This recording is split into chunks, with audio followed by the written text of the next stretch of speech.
It's about time. For more than a year now, we have been watching the White House press briefings and just one softball question after another, or even worse, questions that completely distract from the real news going on. And it is finally ending. Last week, Karine Jean Pierre finally had to answer hard questions. Everyone in the room was fed up, and they wanted answers, and she could not take it. This is the most irresponsible and unaccountable regime we have ever had. The point of the press briefing is so that journalists can verify the truth for Americans. And now all of a sudden, it's just okay to not answer and then call that an answer. I don't want you to believe me. You can see for yourself. Let's jump into it.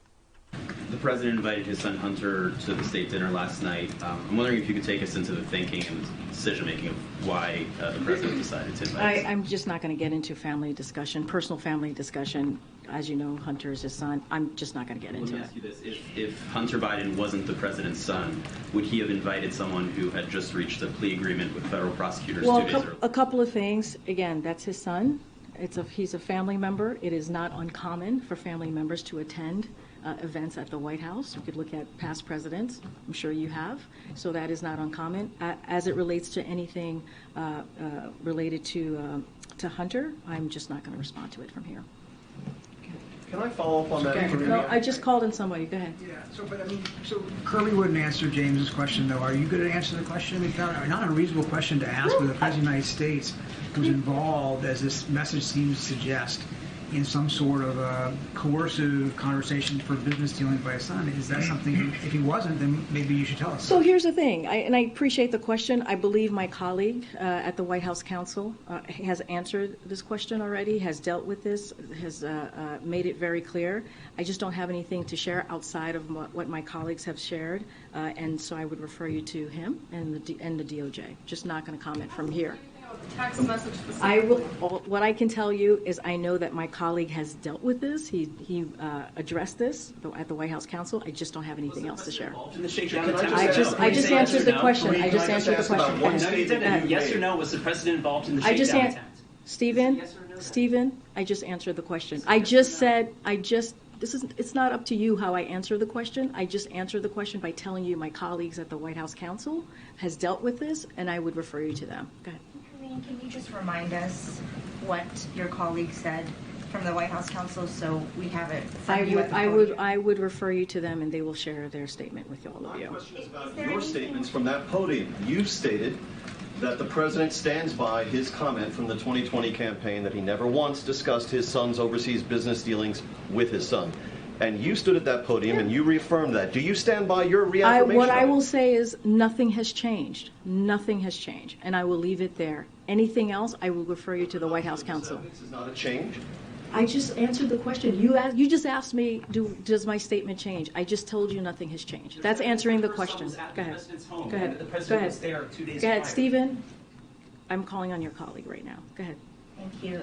To follow up on my colleague, is there anything that you can say with regard to this text message and what the president's son was alleging? Was the president there or not? I would refer you to my colleagues at the White House Counsel. They have addressed this, and I refer you to them. The walls are coming down. Whether you're a Republican, a Democrat, an independent, American-loving, American-hating, these are clear non-answers. And if you're saying that she is answering the question, you should really listen to yourself. Because everything after that is mental jumping jacks. This administration is going to act like nothing's happening and run the clock. That's why she's not changing her stance. But this was beautiful.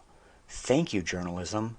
Thank you. She tried so hard to move on, move from one person to another, tried to stand her ground.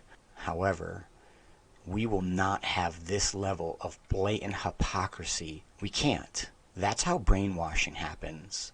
No matter how often they try to tell you 2 + 2 = 5, do not believe them.